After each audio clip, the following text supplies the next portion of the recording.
And that's right, everybody. Welcome back once again to another edition of the Best Seat in the House podcast. As always, I'm your host, Rob Kramer, joined by my co-host, the great Daniel Bobo Carlin. And Dan, how you doing today, buddy? And I'm doing good. Just had to bring some relatives to see the tree. So my grandmother wanted to see the tree. So I went and I got a little photo there as you saw me post a little earlier. So I just did that. Maybe kind of brought back a little memories of O&A when I walked past the building 1221 Avenue of the Americas. So many memories in that building. Yeah, very true, very true. That's the old O&A stomping grounds. You're right about that. So very cool that you were back in that area, and yeah, so that's a good grandson taking care of your grandma going in there to see the tree. So very nice, Dan. Very in the season. So very cool. And there are plenty of reasons to celebrate right now, Dan. Not only is it the most wonderful time of the year, as they say, because of the song, because of the season. You know what? Also, Dan, we actually, for the first time in 50 years for our New York Knicks. Not that this is on the same level as what Clyde and Earl the Pearl did back in 1973 that year, but hey, it's something to be happy about. The New York Knicks actually did win a championship Yeah, earlier this week when they won the NBA Cup over the San Antonio Spurs. And I got to tell you, Dan, um, I've been downplaying the NBA Cup. Obviously, me and you have been openly mocking it for what it is. It's really just a money grab by the NBA.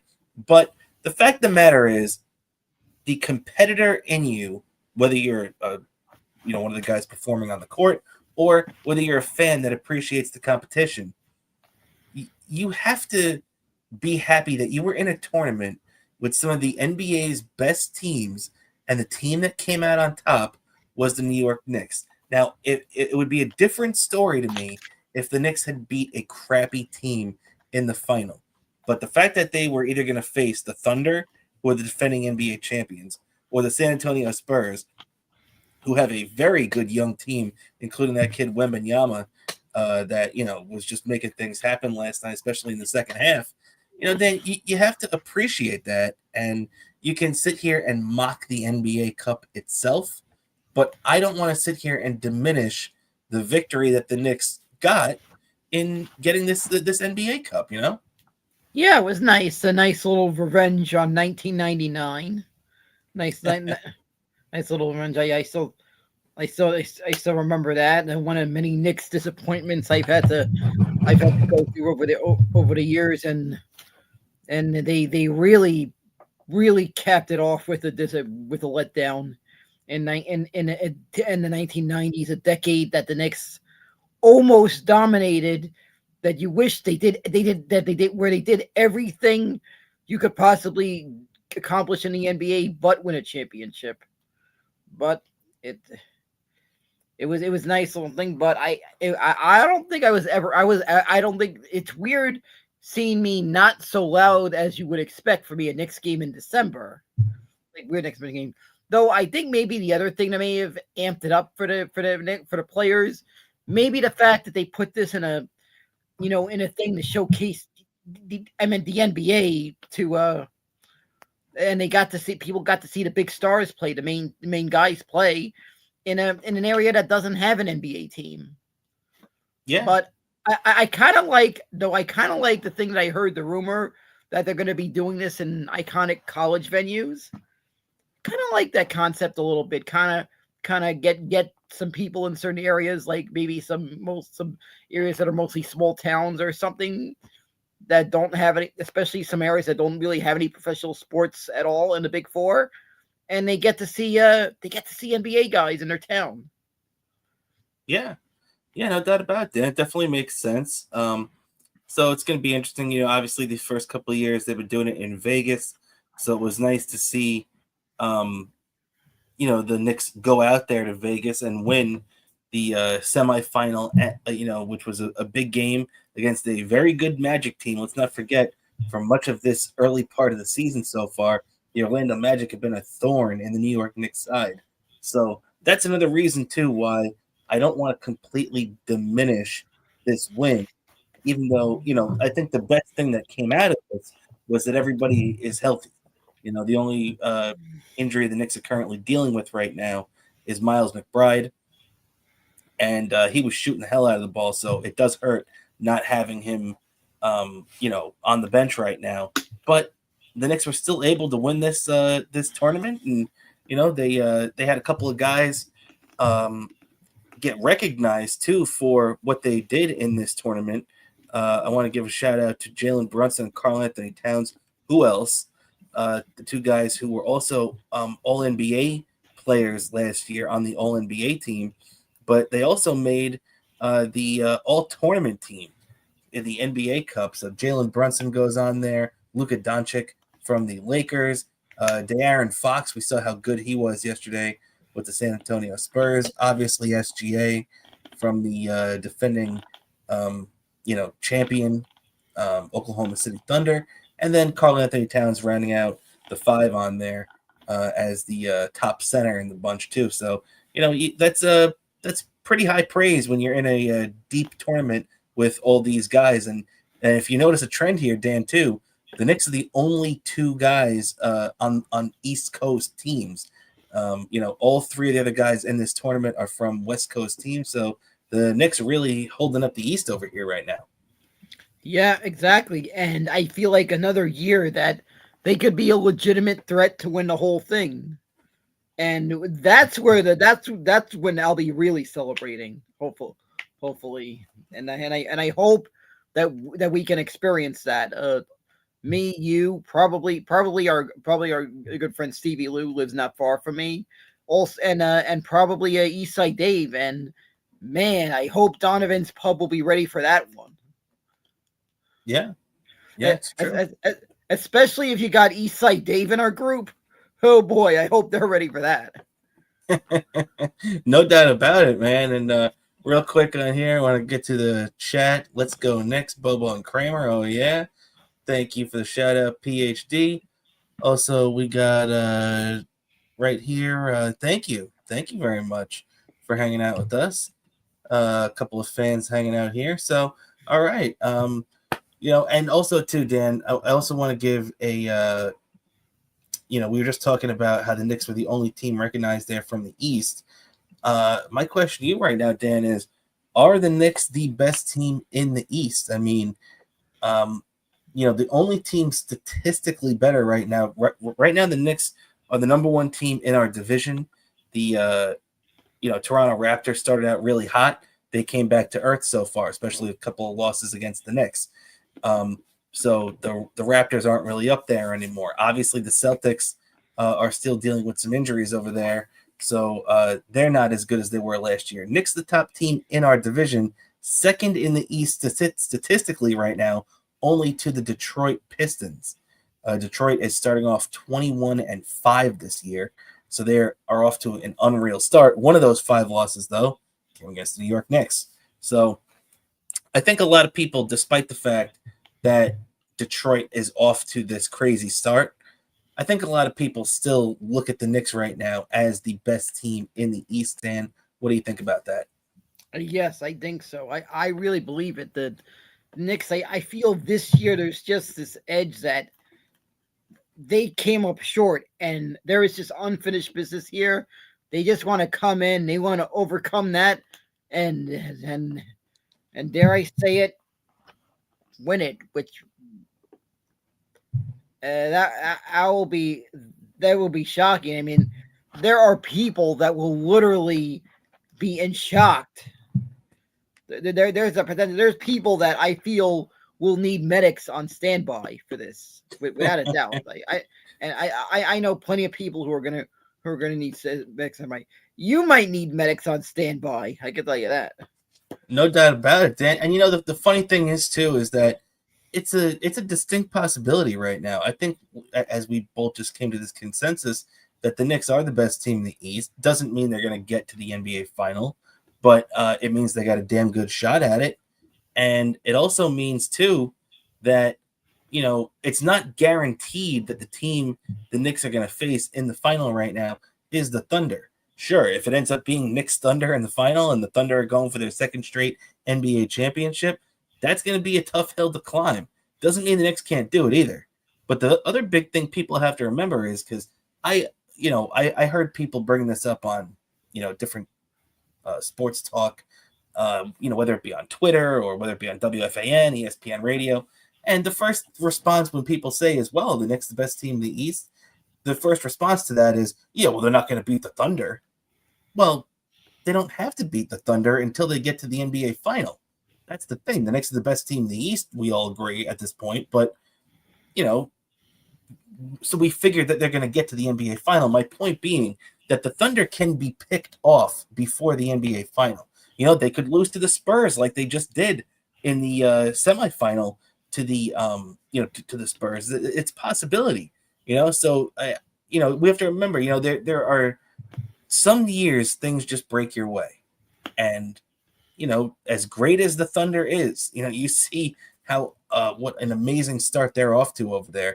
It's like a 25-2 start, something like that, whatever it was. They're off to an incredible start. They're a great team, a historic start to be fair to them. But Dan, I still believe that that doesn't mean that it's written in stone that they're going to win the NBA championship this year. Anything can happen, including injuries between now and then. And the Knicks just have to keep doing what they do. Go out there and be a hard team to play against. Score as many points as you can, especially with Jalen Brunson out there, and just keep racking up the W's. Yeah, and dare I say it, the Knicks could easily be they could not they might there's a good chance that they're not going to be phased by the Thunder. They might be able to pull this off. I just feel like this is the best chance the Knicks have to win a championship in a long time. Yeah, I agree with you. Definitely agree with you on that, Dan.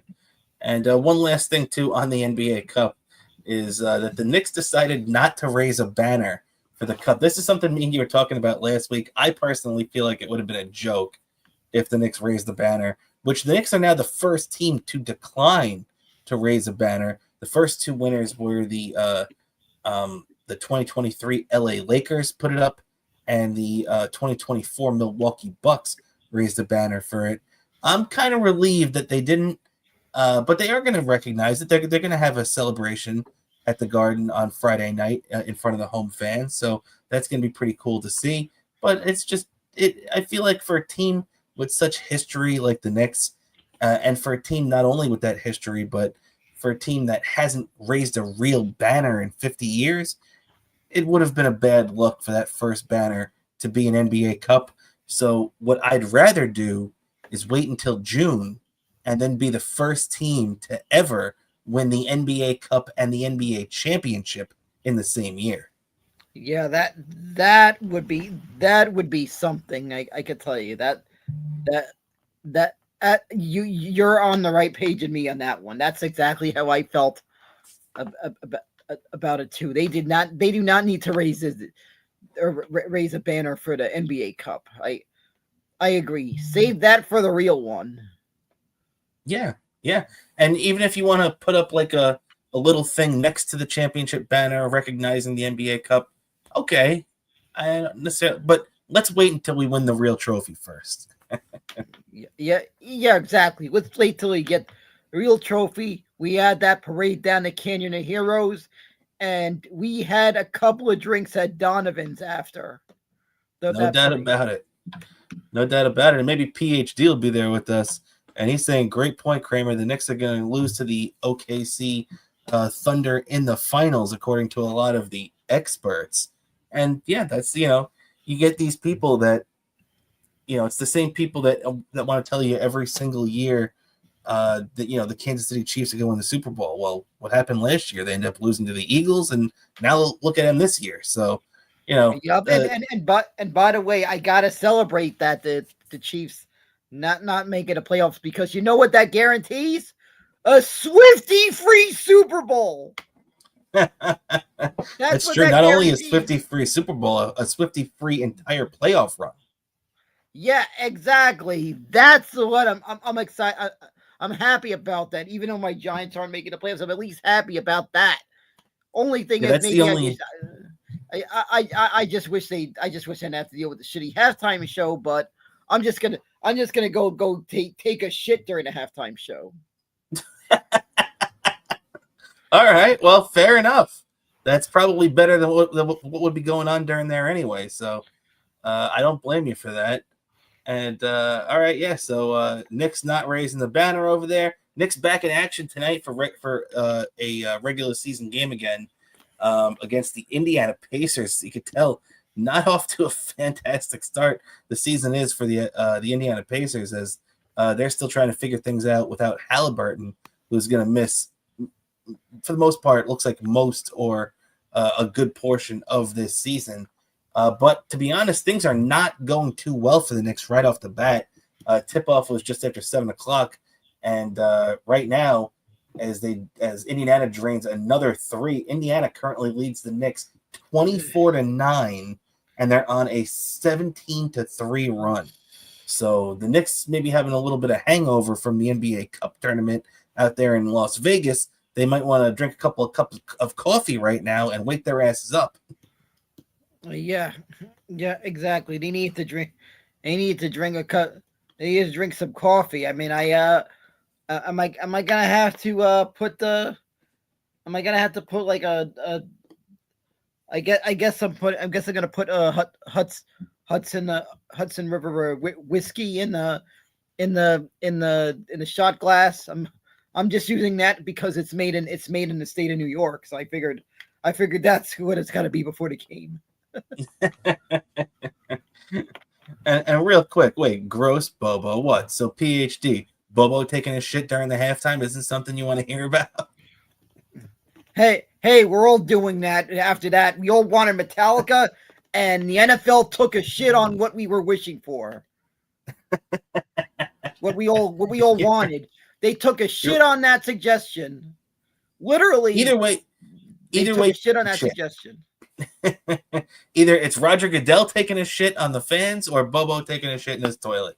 That's what's going to happen on Super Bowl Sunday at halftime, apparently. But yeah, Dan. So all right, not off to a great start tonight. The Knicks right now stink just like that shit at this point. But it's 28-12 over there in Indiana. So we'll get back to the Knicks. We'll keep our eye on them and hope that they're able to dig themselves out of this hole right now. All right, Dan, let's somehow transition out of that segment now to some decent news right now from our New York Mets, Dan, as they did have a couple of big signings, depending what you want to say, this week. I know right now these signings don't patch up the damage that they've done to the team and the fan base by letting Diaz and Alonso walk last week. Which, by the way, thank you everybody to check that episode out last week. That's one of our best episodes that we've done in a long time. So I want to thank everybody for tuning into that one. But Dan, I mean, for this breaking news, the Mets did sign a guy who had a pretty damn good postseason this year too, Jorge Polanco. He's the infielder and DH. Specifically, David Stern said the other day that they see him as a guy that can play a little bit of first base, he can fill in around the infield, playing third and playing second. And I think they also see a good portion of his time at DH. I do think the Mets overpaid for him. I think they paid him more than he's worth. This is a guy that does have a steep injury history, not to mention. But he did have a good year last year. He hit 25 plus home runs, drove in 85 plus runs. So he was definitely productive. He had a couple of big hits in the ALCS, and he also had the hit in the 15th inning of the Mariners' win against the Tigers in Game 5 of the ALDS that sent them to the ALCS. So while overall he didn't have a great postseason, he did have a couple of big moments. So, I don't want to crap on this move.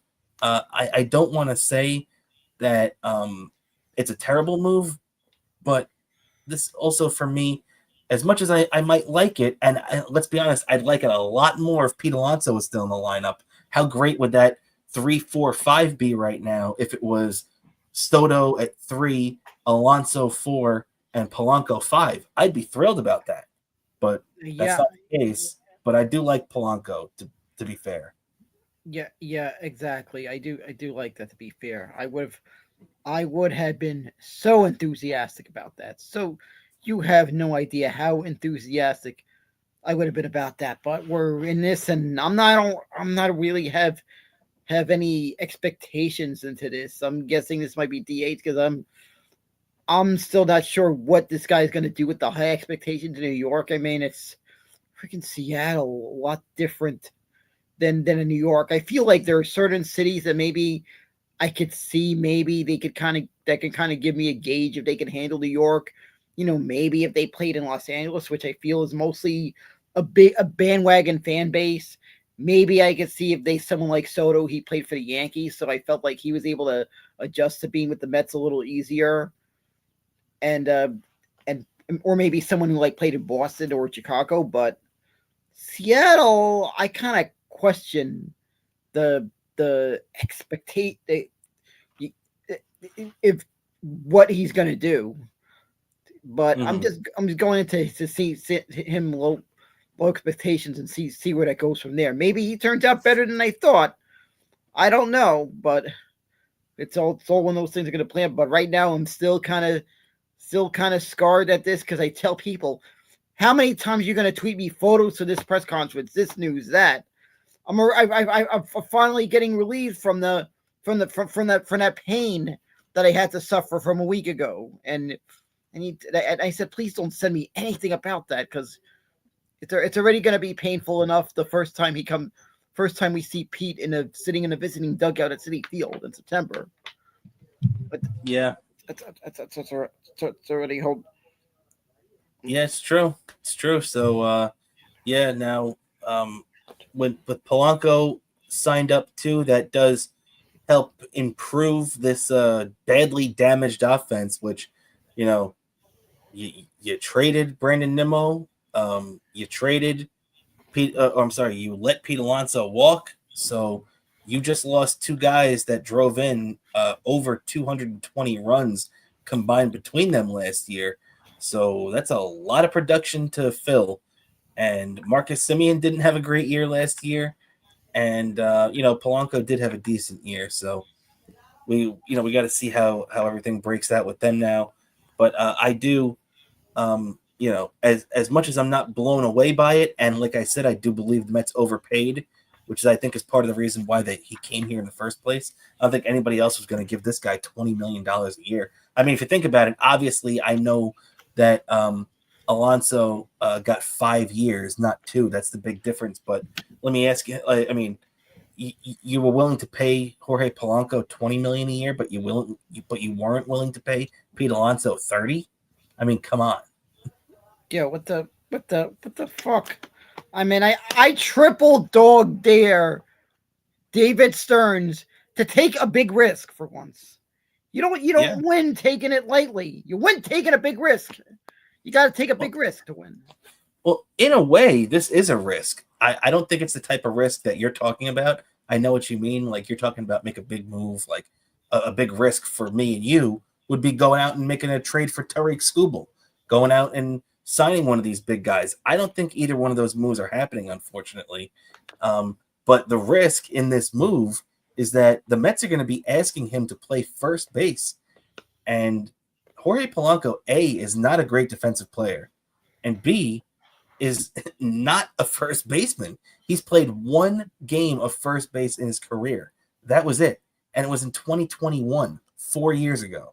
So Jorge Polanco has not had even been close to first base in years. So they're going to be asking him to, and this kind of flies in the face too. This is another thing that bothers me, and I hope that things change. I hope that David Stearns is just saying that Polanco can play first base right now, but the real plan is that he's going to be the DH, and the Mets are going to go out and get a real first baseman. That's what I really hope. And then 95% of the time or whatever, you'll play Polanco at DH. That would be perfect to me because Jorge Polanco, that's another thing that bothers me about this contract. Not only do I look at this and say, well, you gave him 20, you couldn't give Pete 30. The other thing that makes me say is you were sitting here telling me one of the reasons that you didn't value Pete Alonso is because he didn't play good defense. Well, this guy doesn't play good defense not at first base, and now you're going to ask a guy that's not a good defensive player to move to first base? That doesn't make any sense at all. At least when the Mets asked Edgardo Alfonso to switch from third to second, you already knew that he was a very good defensive player. You know, when the Mets asked Todd Zeile when he signed here to replace John Olerud at first base after the 1999 season, you know, not that Todd Zeile was a great defender, but he was decent. He was definitely better than Polanco, and he had a history of playing first base. It wasn't that much, but he had done it. This guy Polanco hasn't. So the Mets, are taking a gamble in if they're thinking about giving a significant amount of playing time to him at first base. Yeah, I can't see that. I see either going to go after first baseman, maybe have Vienno spill a little bit at first base, probably, or maybe hold for it until and depending how well Ryan Clifford progresses, that's another thing that's going to keep. I think might be. Fortunately, I didn't want to have to be in a situation like this, but it's looking like this where you're going to be keeping an eye on. I might have to keep a little eye on him on some AAA games. So yeah, well, Clifford aside, because he is a first baseman, it's going to really piss me off if they end up playing Vientos at first base or any of these other guys, because Vientos, we already know, is not a good defensive player. Jorge Polanco, we know, is not a good defensive player. If you're going to ask both those guys who are not first basemen to play first base and then tell me that you're worried about run prevention as the reason for letting Alonso walk, that makes no sense to me, and that stinks. Yeah, and you know what else? Run prevention. What really would work? Bring in an actual pitching. Yeah, they're gonna need that. They still have to add that rotation. Yeah, and they need to take a big risk at it. I've seen teams where they took a big risk on some pretty big pitching. 2004 Red Sox broke a big drought, took a chance on Kurt Schilling, and well, I think it fared out pretty well. Oh, you mean like take a chance, like they pushed all their chips to the middle and made that trade, right? Yeah, exactly. Yeah, I agree. That's a good point. It's a good point. All right, Dan, let's keep it rolling along with the Mets here too. And some more decent news from the Mets is that they do continue their collection of ex-Yankees.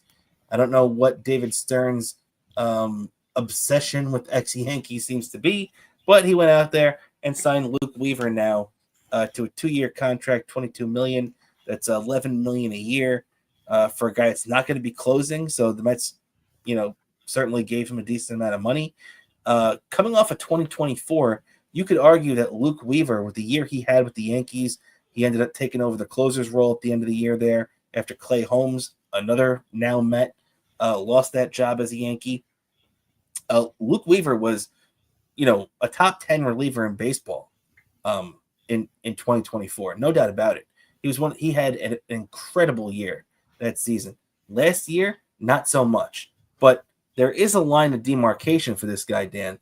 Now, if you look at Luke Weaver's numbers for last year overall, he had like a 3.6, 3.7 ERA.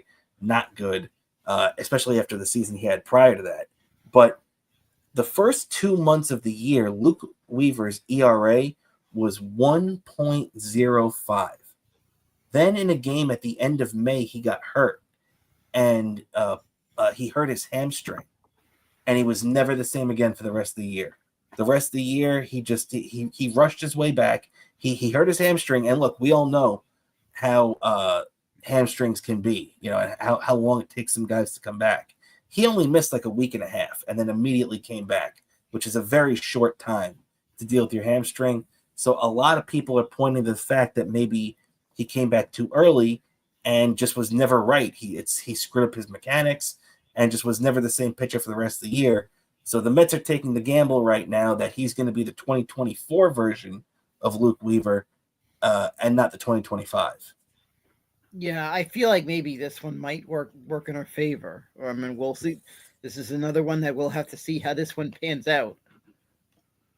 Yeah, yeah, it's a big signing though, because I think it really helps put into, you know, um, to focus what we're going to be seeing from the Mets bullpen for this year now, and the key components of that bullpen are going to be Devin Williams, Luke Weaver, um, Brooks Raley, and AJ Minter. Those are the guys that the Mets are really going to be relying heavy on. Then you get the surrounding guys, like you're going to have Brazaban coming in and out. You're going to have the guys coming in from the minor leagues. So there's going to be other faces in there, and maybe if the Mets decide to make another trade or anything like that. But right now, as much as I don't like or trust Devin Williams, I do think the other guys they have around him, the two lefties I mentioned, and now Luke Weaver, I think that that's going to help the Mets out a lot. Yeah, I feel like that'll help the Mets out a lot. Another thing that would help the Mets out a lot, and I feel like Mendoza or whatever them, they need to maybe let the starters pitch a bit more longer. Try to get them to get pitch set. Try to get at least 7 innings in more often. Yeah, yeah, it's true. You got to stretch those guys out, but the thing is, you got to have the guys to do that. So I hope the Yeah, Mets at least have something up their sleeve to bring somebody into the rotation, because I'm telling you, Dan, the Mets are not going to break. I feel like a lot of people are just penciling um, Sproat, Tong, and McLean into the rotation. Now, McLean is definitely going to be in there, but Sproat and Tong, I don't know about. And I feel like Tong is a shoe-in to probably start in AAA. Sprout could probably pitch his way onto the rotation in spring training, but the Mets are going to have to bring in somebody, because even though they do have Senga, who nobody trusts, and even though they do have Tyler McGill, who nobody trusts, and David Peterson, who I think more people trust, but I think he really hurt his value in the eyes of a lot of people with the way he finished up last year. But the Mets do have those guys to fall back on as well. But I don't know, Dan. The Mets still have to add a sure thing in that rotation, because everybody I just mentioned, except for with the possibility of Nolan McLean, is not a sure thing. The only other guy that you can really rely on is, I guess, Clay Holmes, but everybody else is a question mark. yeah, exactly. And even Clay Holmes, I feel maybe might be better suited later on as a reliever. I feel like, especially if I feel like later on I feel like even as early as May, maybe even halfway into April, we're probably going to see Tong and Sprout on the team at some point. Well, we might. We might. I don't know about that. I don't know about that. Yeah, I feel like a lot of people think that right now, but I don't know about that. Sprout, I think there's a better chance than Tong, but I don't know about that. yeah, exactly. And they can't really leave him in AAA too long. I feel like because I feel like at some point you're gonna have to make a decision what you're gonna do because you don't want to waste bullets in AAA. Well, to be fair, Tong really didn't get any time in AAA last year. He had a couple of weeks, and then the Mets called him right up to the roster because they needed it. So, but Sprout has plenty of time at AAA, so Sprout should be coming up. McLean obviously is done with AAA. McLean is locked in on the main Yeah, roster. yeah, exactly. And I could understand the thinking of him taking part in the WBC, but I kind of question. I feel like since he's like pretty much a rookie, even though he pitched a little bit in August and September. I feel like at this point in his career, he needs to maybe put the focus on getting ready for the season. I feel like I Yeah, I kind of don't like. question that. Yeah, and I kind of even Clay Holmes too. It's McLean and Clay Holmes. We both heard we're going to the WBC. I don't like either one of those. Clay Holmes is in his second year as a starter, so you're gonna need a full spring training too. So I don't like him going to the WBC, and I agree 100% with you. Nolan McLean's in his first full year as a major leaguer. We want you at spring training. I don't want him trying to force his way into this WBC crap and get hurt. yeah. I really don't want that. Say if you badly want to do it, wait till maybe later in your career. don't do this so early on. This is the first I've heard this a guy that's practically eligible for Rookie of the Year, and he's doing this. That one kind of, I was kind of scratching my heads when I saw that announcement on the. I think I saw this from the WBC their Twitter feed, and I was scratching my head on that. Were you really? Are you? He's actually doing this. This I kind of that I kind of question a rookie pitcher the taking part in the WBC. I feel like especially for pitchers, maybe they need to wait till later in their career to do it, not their first or second year in MLB. It's true. It's true. Hey, I'm with you on that, Dan. And all right, last thing on the Mets before we wrap up and move on to some football, is that this report came out that it looks like Bregman, Bellinger, and Tucker are all expected to get 5+ years. Now, with Tucker, from what I've seen, it might not be as hard of a no, but as for Bregman and Bellinger, I don't think there's any chance the Mets are going to give them 5-year deals.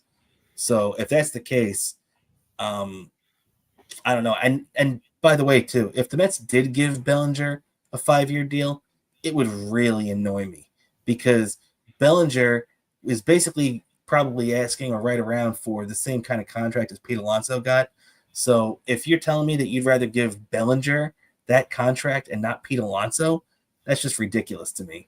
But Tucker, I understand. And I would want Bregman too, but I don't think the Mets are going to get any of these guys. And it looks like if they're going to get 5-year deals, the only one the Mets might be willing to bend on is Tucker, but I don't even think they're going to do that. Yeah, I question. I feel like they're going to give that rookie outfielder, I mean, in the minors, probably a chance to make the team. Probably at some point, I feel like Carson Benj, the center fielder. You mean? Yeah. I feel like he's going to get a lot of looks during spring training. I feel like he's. Yeah, I'm sorry. I agree with you, Dan, but I also think the Mets have to do something to, have a safety net just in case this kid isn't ready. It's definitely possible. He's still very young. A guy I would keep an eye on, and I wouldn't mind this guy either, but, we all have our eyes on the big fish out here that we have up on the screen. I don't think that's coming. One guy I could see coming on a short-term deal is possibly a reunion with Harrison Bader. Yeah, I could see that, but I could see Harrison Bader as him being more Harrison Bader, me being more of a stopgap. That's probably going to eventually be a fourth outfielder once Carson Benj gets called up and has established that he can be in a start. He's going to be in a starting lineup a lot because I feel like if it pans out well, Carson Benj is going to be in a starting lineup a lot more often than Bader. Because it's like you're gonna have to put. I feel like they're gonna want a lot more offense in that lineup. No, you're definitely right about that. I mean, Harrison Bader would be the definition of a stopgap. Yeah, exactly. And I just put this bet. I went to the casino and I didn't do like a crazy bet, but I did put off a bet that might be maybe a small bet, but probably will win a lot. Probably win a nice little pocket, maybe more like pocket money kind of bet that Juan Soto is going to lead the league in intentional walks in MLB. I went to that casino and that I think I just went to Aqueduct to do that because that's where I want to do that and we'll see if it pans out. I probably would have went to that casino next to Citi Field, but that casino's not open yet. But yeah, did you put the bet for specifically intentional walks or just walks in general? I put intentional walks. Oh, okay. I mean, I would have felt better about that if you just put walks, because there are going to be a lot of walks, but there are going to be and definitely the intentional walks too. But they have a lot of those unintentional walks now too, where for all intents and purposes we know that he's pitching around him, but it's not the actual put up the four fingers. Yeah, exactly. But those walks, or as Keith Hernandez says, those abracadabra walks. Yeah. Okay, so you're going for the abracadabra. I don't mind Yeah, that yeah, little yeah, Steve yeah, Miller yeah, band. yeah. And unfortunately, I have a bad feeling we're going to see that graphic a lot during Juan Soto's at bats, thanks to some dumb decisions by David Stearns during the offseason. Unless they decide to make a big move, which is still a possibility, but I think me and you both expect that not to be the case. So, all right, with that, we'll turn our attention to some football, but real quick, we'll check in on the score going on in Indiana right now. And Knicks and Pacers are currently 40-35. So the Knicks have closed that gap a little bit after that bad start um, on there. And let's see, Dan. All right, let's get into the Jets right now. We'll start off with this football, and man, the Jets just had another really crappy game. They get blown out in Jacksonville, 48-20. They've actually been outscored 82-30 over their last two games, and apparently that was enough. The Jets, fired their defensive coordinator, Steve Wilks. This is now the sixth consecutive job that Steve Wilks has had where he's been fired in or immediately after his first year. So just goes to show how it's been going for Steve Wilks lately. But this is in an odd way a good thing for the Jets because at least it didn't hurt their draft position anymore. But when you're being non-competitive like this makes you question the head coach. Yeah, this really makes me question the head coach and all these decisions. I watched the game on I had it recorded on my DVR because it was the same time as the Giants, and man, it's I how I swear the Jets have hit new lows at, amongst new lows for you guys I I don't know sometimes if it's new. wonder. You've said that, Dan. It's not new lows. This is a decade. They used to say with the Undertaker after his first year, it was a decade of after his first 10 years, it was the decade of destruction for the Undertaker.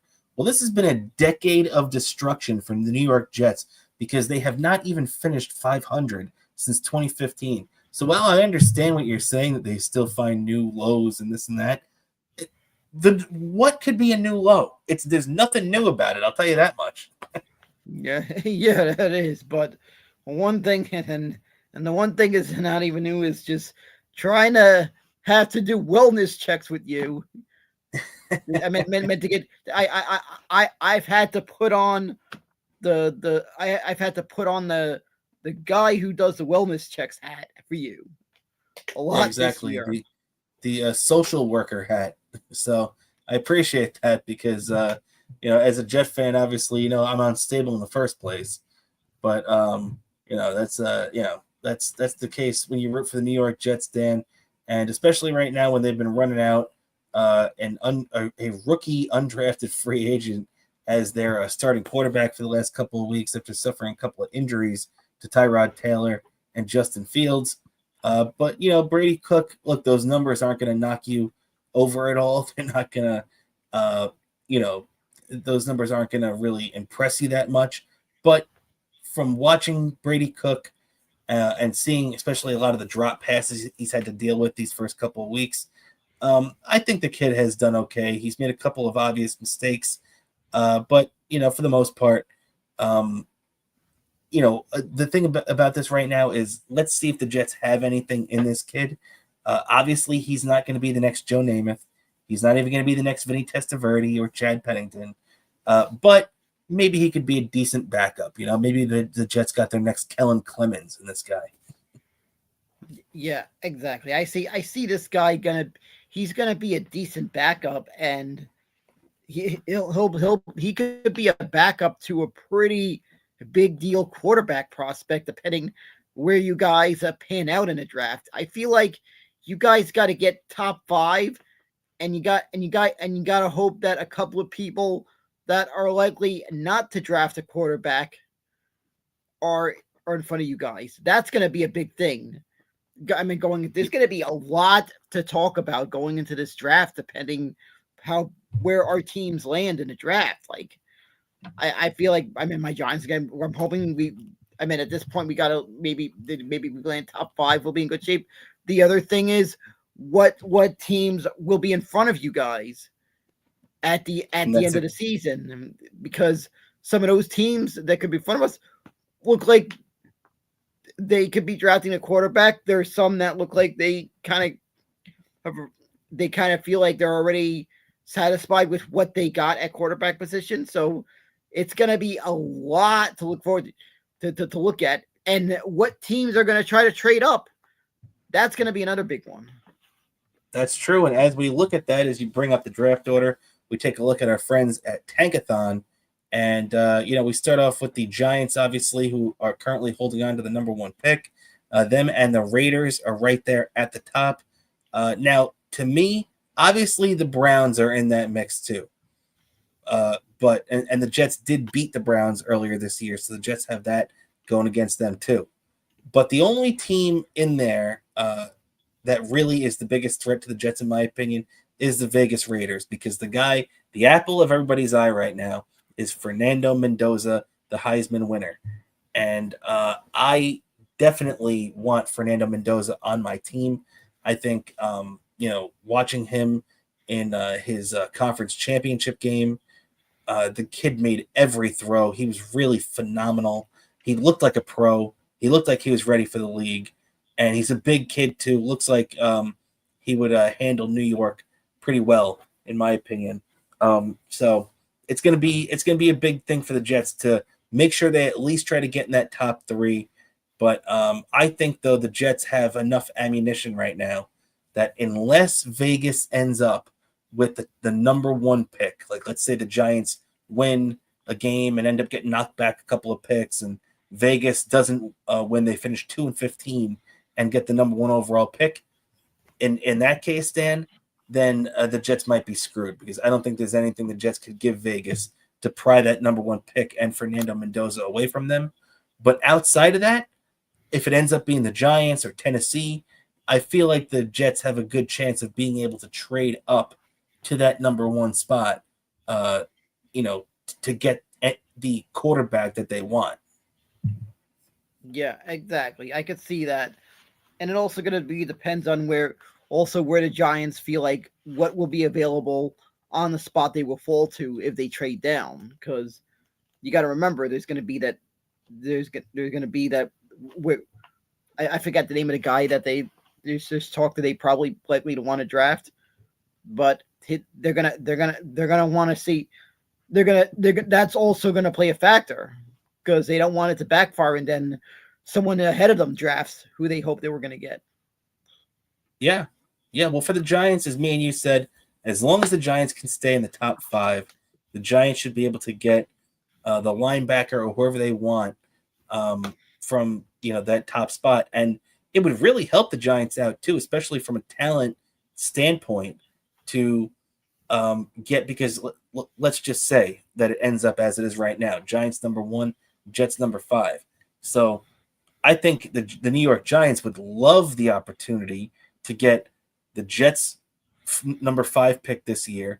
And if we scroll down and look, the Indianapolis Colts traded this pick away to the New York Jets in the Sauce Gardner trade.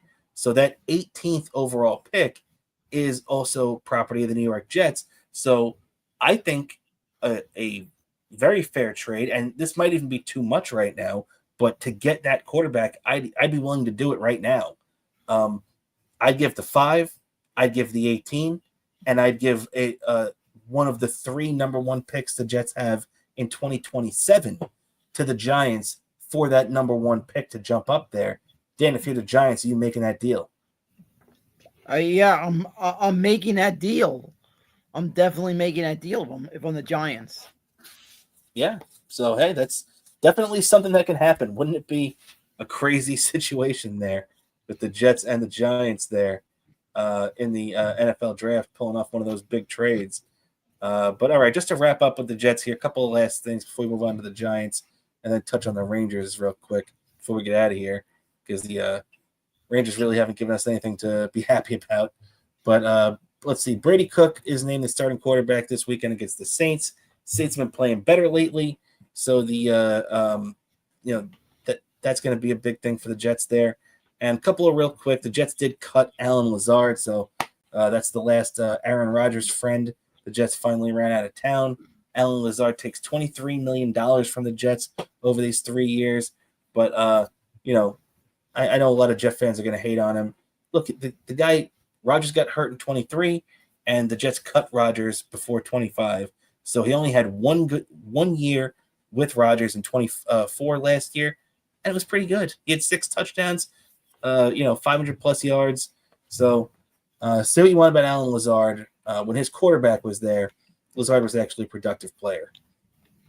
And also, to want to give the Jets some credit, there are some key guys, some young guys the Jets are hoping to build around and keep. They did extend their tight end, Jeremy Ruckert, a Long Island product, by the way, to a 2-year contract, along with Josh Myers, the center, who signed a 2-year deal for a little bit more depth along that offensive line. So, good move by the Jets, locking up some young key players, right? Yeah, exactly. It's a good job locking up these young players who could play a factor in the long run for you guys. Yeah, no doubt about it. So good move by Darren Muji in that front office. And the Jets now get ready for one of these other tank bowls we talk about. And I accidentally had the Saints there 3-10. The Saints did win in a big upset last week against the Tampa Bay Buccaneers. So the Jets are 3-11. The Saints are 4-10. Big game there. And the Saints are actually 5.5-point favorites at the Superdome. So Jets getting no respect from Vegas on that one. We'll give our picks for that at the end. And Dan, real quick, let's wrap this up talking some Giants before we finish up with the Rangers, but that's going to be quick anyway. And then we'll do our picks as well. But Dan, your New York Giants end up losing a tough game, 29-21 to the Commanders at MetLife. They, as we saw with the Tankathon update, they do currently hold on to that number 1 pick in the draft again, Dan. So tough loss, but it ends up keeping the Giants holding on to that spot right now. Yeah, it's a tough loss. I just feel like it looked like Jackson Dart made a couple of rookie mistakes. Understandable. There is some things I keep saying is maybe he keeps trying to run the ball a little bit. I feel like a little bit too much. I feel like maybe he doesn't need to do that. Shouldn't be putting himself in harm's way, especially this late in the season. No need to risk a concussion. That's the other thing I question. And that's the key word with Jackson Dart, Dan. The Giants quarterback they selected late in the first round, which they traded back for last year, or actually earlier this year in the 2025 NFL draft. Jackson Dart, look, this is the good and the bad and the ugly with him. He had a decent game. Look, Giants competed in this one, 20 of 36, 246 yards, 2 touchdowns. He did have that pick showing some of that rookie mistakes, if you will, but also 9 carries for 63 yards. So he's moving the ball. But the thing with Jackson Dart, Dan, is that he always takes a hit that is unnecessary and ends up getting evaluated by the concussion spotters and everything. And he's actually already been evaluated for a concussion 5 times in his NFL career so far this season. And Jackson Dart actually spoke out about it earlier this week, saying that he feels like he's being targeted by the concussion spotters. And I feel like this is just part of Jackson Dart's rookie enthusiasm and rookie ignorance, if you will. Because, look, he's young and he's dumb. Look, we all were when we're that age. He's a kid. He's 22 years old. So he's trying to play the game that he's always played. But you have to realize that these concussion spotters aren't just pulling you out of the game because they feel like it. They're pulling you out of the game because not only did you take a dangerous hit up high, exhibited signs of a concussion. That's the only way that you can get pulled from a game due to this. And sure, it gets the best of us a lot of the times. When I watch my Jets, or I'm sure, Dan, you watch your Giants, and one of your guys get pulled in the middle of it and everything, it's angering you. Oh, what are you doing? Let the guy get in the field. I get it. I get the anger to it. But there's also a science to it. And, you have to let that process play out. They're trying to protect the player from themselves. And if it means you got to miss a play or two here, it's worth it in the long run. You don't want to suffer a major injury, especially if you're already concussed. Yeah, exactly. You don't want to suffer another injury. I think you got to understand. He's got to understand. And I feel like eventually he will. That he's had a concussion, so they're going to be a little extra concerned. I mean, they're going to be concerned anyway. I mean, it's football. Friggin' concussions is always a big issue, but they're going to extra be concerned if you've already had one concussion already. That's right. You're 100% right about that, Dan. And so I understand Jackson Dart feeling that way, but it's not true. And I think, like you, that he's going to realize that eventually. Also on the Giants, Kayvon Thibodeau did not practice. He's missed the last 4 games, and we were told that he was going to be returning this week. So that shoulder is still giving him problems, now in danger of missing his 5th straight game. And there's only 3 left after this one, Dan. So what do you think? If you had to take a guess right now, do we see Kayvon Thibodeau at any point before the end of the season, or do you think the Giants just going to shut him down? I feel like we're gonna see him at some point in the season. I feel like we need to see him at some point in the season because I feel like it's another thing you don't want to go in. You want to see someone go into next season green. Yeah, it's true. That's true. I definitely hear what you're saying on that. So Thibodeau still not practicing there. A little concerning there for the Giants. Another concerning thing is the Giants' kicking game, as they waived kicker Young Ho Koo, who cemented himself in Giants history for one of the worst kick attempts in NFL history. Right up there with the botches we've seen in New York football, like the butt fumble and everything else like that. Young Ho Koo gets waived by the Giants today, which basically means he's released. So, where does the Giants kicking game go from here, Dan? Yeah, I have no clue. Whatever they have on the practice squad is going to be what they're going with from here on out. And next year, they need to sign a kicker next year, not depend on a kicker that's already damaged goods. Yeah, that's true. It's a good point. And the Giants better go out there and address the kicking position because it's been a problem for them for way too long. And all right, finally, Dan, the Vikings and the Giants. The Vikings are coming in. This is the Giants matchup on Sunday at 1 p.m. At MetLife. Vikings coming in 5-8, 3-point favorites at MetLife. So, the Vikings got their young quarterback too, J.J. McCarthy, who's trying to, straighten his season out. He's been up and down this year at times. So, what do you think about this matchup, Dan? Yeah, I feel like the Giants are going to probably. I mean, it's probably going to be like saying like a 1-score loss. It just looks like for the Giants. Okay, so you're thinking the Giants are going to keep it kind of close, but still lose. So I get that, and we'll give our picks for official at the end of the show. One last thing to get to before we do that, Dan, and that'll be the New York Rangers. And boy, this is getting ugly for this Rangers team, Dan. They got shut out by the team that was ranked 32nd in hockey. And by the way, there's only 32 teams in hockey. So Vancouver shuts them out. They're the worst team in hockey. Rangers lose 3-0 at home. The 8th time the Rangers have been shut out at the Garden this year. Almost unfathomable how bad they've been. They've now lost 5 of 6. And, I don't know, Dan. This team is going nowhere, and it's going nowhere fast. Yeah, it is just scaring me. This team needs to. They need to do something. They need to just shake something up. I don't know what it is. Bring up one of their prospects. I don't know. Switch the lines, but they need. Said as Sully needs to somehow have a closed door meeting with this team. Another thing Well, that kind of had me scratching my heads the other day. Why did Mika Zibanejad have to make that mistake the other day? yeah, Mika ends up getting scratched because he got caught up in traffic and missed a team meeting. So he got scratched. So everything is just going against the Rangers right now, dude. It's Yeah, just yeah, yeah, yeah, yeah. not going well at all. Yeah, and I just feel like they need to have some kind of turnaround moment quick.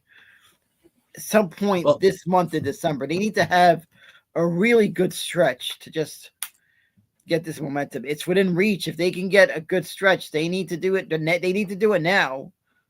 The but the clock thing is is, Dan, even this team feels a lot like the 2025 Mets to me. Anytime they get any kind of momentum, they shoot themselves right in the foot and take it right out. They won 4 in a row. Now they suddenly lose 5 out of 6. I don't trust this team. And the Rangers did do what you suggested. They actually recalled Brennan Othman and Gabe Perreault from the minors, and I put finally in there. But they did set down Brett Berard. At this point, Connor Sheary, they're still playing him 15 minutes a night.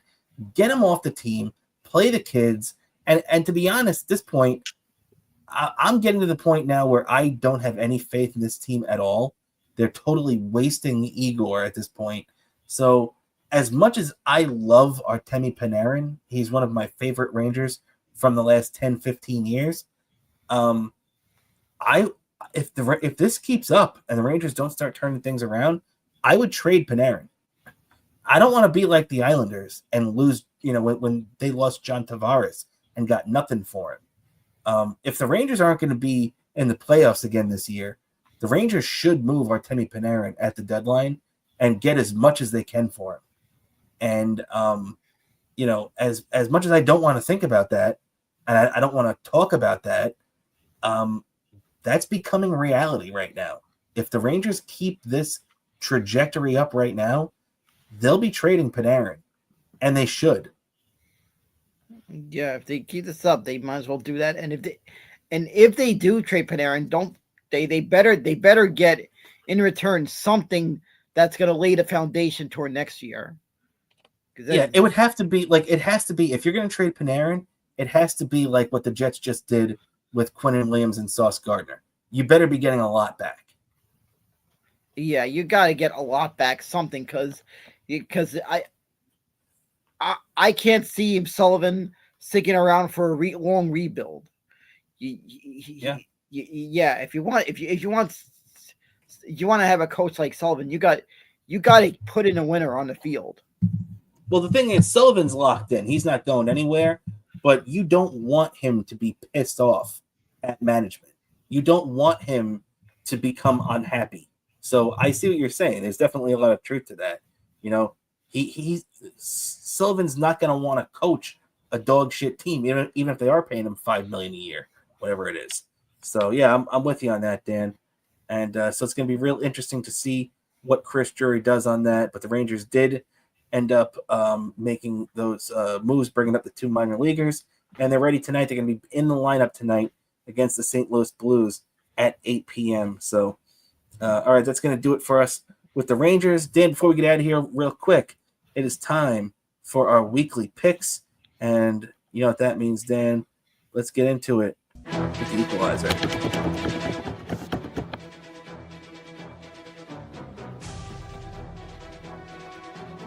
All right, Dan. So we are coming off a week last week in which you went 2-1, I went 1-2, and at this point we are currently sitting right there together. I'm 22-19-1. You are 20-21-1. So with that, let's get into it. All right. Starting tonight on Thursday Night Football, Dan, we are gonna pick the Los Angeles Rams and the Seattle Seahawks. Really, really. Great matchup. This is one of the best Thursday Night Football matchups I can remember in quite some time. It's usually the complete opposite, 2 garbage teams. But we have 2 11-3 division rivals going at it in Seattle tonight. Rams, Seahawks. Seahawks are a 1.5 favorite. Dan, who do you got in tonight's game? I feel like this one, the Rams are going to win this one 27-14. Okay, so you got the Rams plus 1.5. And actually, Dan, I'm going to be going head to head with you on this one because as much as I do like that Los Angeles Rams team, they won a Super Bowl a couple of years ago. They got Matthew Stafford. I feel like, Devontae Adams has been their best receiver all year. He's been a touchdown machine for them. Him having a hamstring issue, not being on this team this year on the road. I'm sorry, for this game. I think that's going to come back to bite the Rams in the ass. And I think Sam Darnold and the Seahawks get it done at home against the LA Rams. So I'll be taking the Seahawks minus 1.5. We're head to head in that game. All right, so for the second game on the list, Dan, we are going to the Jets and the Saints. Saints are 5.5-point favorites in this one. 1 p.m. start down in New Orleans in the Superdome. Saints coming off a big upset victory against the Tampa Bay Buccaneers earlier this week, and the Jets obviously coming off back-to-back blowouts where they're outscored 82-30 over the last 2 games. Dan, who do you got in this game? I feel like the Saints are going to win this one, probably 23-7. Okay, yeah. I am with you on this one. Me and you are in lockstep on this one. I don't think the Jets are going to win. I don't think the Jets are going to cover. I think the Jets are going to suffer their 12th loss of the year, and it's going to be Saints definitely by more than 5.5. So me and you both are in agreement on this one. Saints minus 4. Saints minus 5.5. And all right, finally, Dan, we're wrapping up with your New York Football Giants hosting the Minnesota Vikings at MetLife Stadium 1 p.m. on Sunday. The Vikings are 5-8, not having a great year, but they walk into MetLife Stadium as 3-point favorites. Dan, who do you got in this one? I feel like the Vikings are going to win this one 27-14. 27-14. Okay. You know what, Dan? I'm going to flip the script on this one. Me and you are going head-to-head in this one, too. I am thinking the Giants are actually going to win this game against the Vikings. I'm taking the Giants plus 3. So, in 2 out of the 3 games this weekend, we are head-to-head. Tonight, you got the Rams, and I have the Seahawks. On Sunday, you've got the Vikings, I've got the Giants, and we're in agreement for the Jet game. So tonight, on Sunday, you're taking the Vikings minus 3. I'm taking the Giants plus 3. All right, that's going to do it for our picks this week. I want to thank everybody for hanging out with us here on this edition of the show. Dan, before we get out of here, anything you'd like to plug for yourself? Sure, my Twitter, Bobo103NYC. NYC, so it's my account on X, username Bobo718DK on Instagram, and it's one word Daniel Curlin on YouTube for all your Bobo content. And as always, subscribe to our Patreon, $5 a month. You get access to our exclusive Patreon shows, and which are also our football wrap-up shows. We're holding Trackside Minute once NASCAR season starts, and you even get early 1 week early access whenever I upload a new video on YouTube. So you get a nice deal, and it makes a great gift if you know anybody that's a fan of our show that doesn't subscribe to our Patreon already. It's a nice gift. That's right. It's only $5 a month. Patreon.com/Best Seat in the House podcast. So don't forget to check that out. And obviously, all of our social media spots. So thank you so much for hanging out with us tonight. That's going to do it for us on this edition of Best Seat in the House. For my co-host, the great Daniel Bobo Curlin, I'm Rob Kramer. This is the Best Seat in the House podcast, everybody. And we will catch you on Sunday for a little Jets and Giants postgame show over on Patreon. Have a great weekend, everybody. And let's go Knicks.